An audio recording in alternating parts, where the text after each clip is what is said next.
नमस्कार, मैं हूं आपके साथ नीलोफर अंसारी और आप देख रहे हैं V9 न्यूज। आइए रुक करते हैं कुछ बड़ी खबरों की ओर। हिंदुस्तानी आवाम मोर्चा सेक्युलर द्वारा आयोजित कार्यकर्ता सम्मेलन में पहुंचे पार्टी के संस्थापक जीतन राम मांझी ने कहा कि 13 मार्च तक बिहार में एनडीए का सीट बंटवारा हो जाएगा। हम अभी यह नहीं कहेंगे कि कौन सी पार्टी कितना सीट लड़ेगी, लेकिन एनडीए में 13 मार्च तक सब कुछ क्लियर हो जाएगा। वहीं उन्होंने बिहार के मुख्यमंत्री नीतीश कुमार को लेकर कहा कि हमें मुख्यमंत्री को देखकर दया आती है।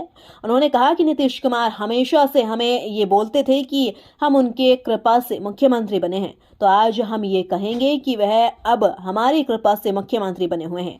हमने उन्हें शुद्ध समेत यह वापस कर दिया है।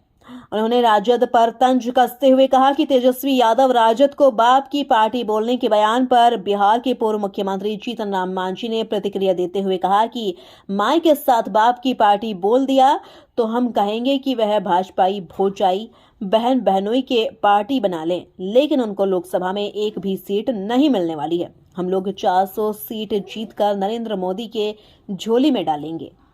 गया से अभिषेक कुमार की रिपोर्ट। विधानसभा में हमने कही कि भाई आप 3 डिसमिल जमीन देते हैं, 3 डिसमिल जमीन में 1 घर या 1.5 घर होता है।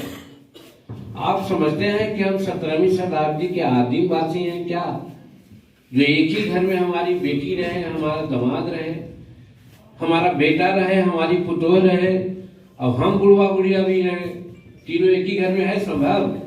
अगर ये संभव है तो ये आदिमवासी का ही चीज है। अब आज हम 21वीं शताब्दी में आ गए।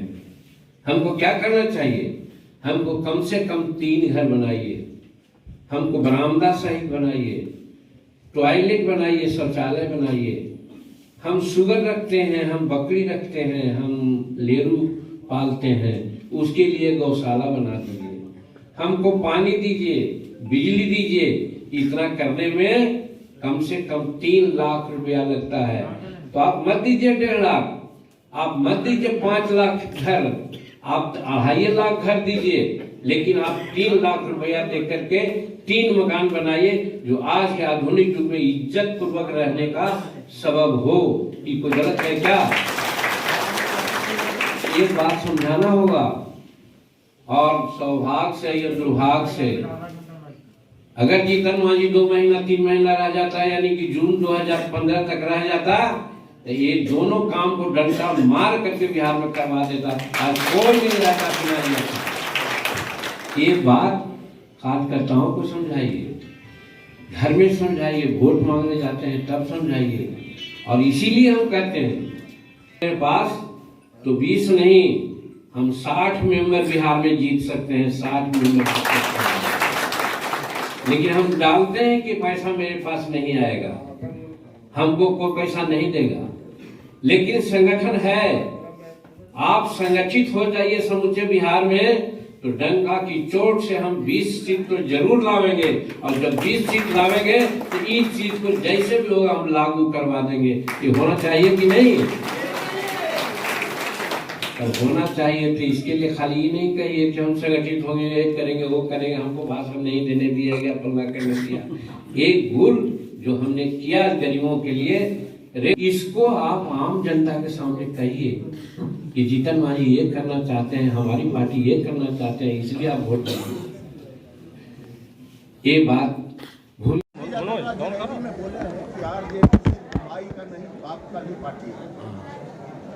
देखिए, वो माई के साथ साथ बाप को कह दिए हैं, तो हम तो कहते हैं भाई भौजाई और बहन बहनोई का भी पार्टी को बना लें, लेकिन उनको सीट मिलने वाला नहीं है।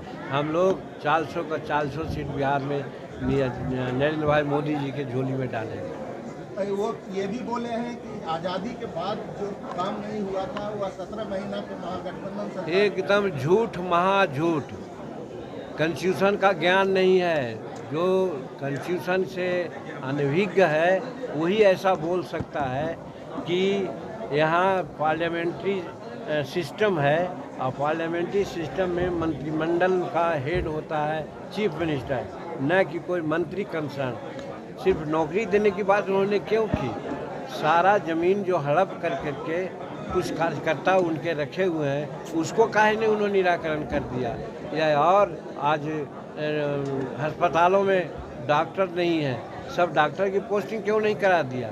तो सिर्फ वो मास्टर की बात, तो मास्टर का प्लान तो बहुत पहले से बना हुआ था और ये सब नीतीश कुमार जी ने किया है। और नीतीश कुमार आज देख रहे हैं कि पोस्टर पंपलेट निकाल के भी बतला रहे हैं और एकदम ठीक बतला रहे हैं कि जो भी काम होता है वो मुख्यमंत्री के नाम से होता है। राष्ट्रपति जिस प्रकार से कंस्टिट्यूशनल हेड है, उसी प्रकार से वर्किंग हेड यहाँ चीफ मिनिस्टर होता है, मंत्री का और उसमें भी डिप्टी चीफ मिनिस्टर का कोई पद है। तो वैसी परिस्थिति में वो कहते हैं, इसका मतलब है कि संविधान का उनको ज्ञान नहीं है। राजद कार्यकर्ताओं ने आज नीतीश कुमार का पोस्टर फाड़ दिया है रैली के दौरान जेडीयू। तो उनसे और क्या आशा रखते हैं आप? उनसे और कोई दूसरी बात की आशा तो नहीं रखते हैं। तो यही सब वो लोग गलत काम के लिए जाने जाते हैं और गलत काम कर रहे हैं। तो अपना जो उनकी जो ये है क्या कहते हैं आदत है, आदत के अनुरूप उन्होंने काम किया है, जो कि डेमोक्रेसी में उसका कोई जगह नहीं है।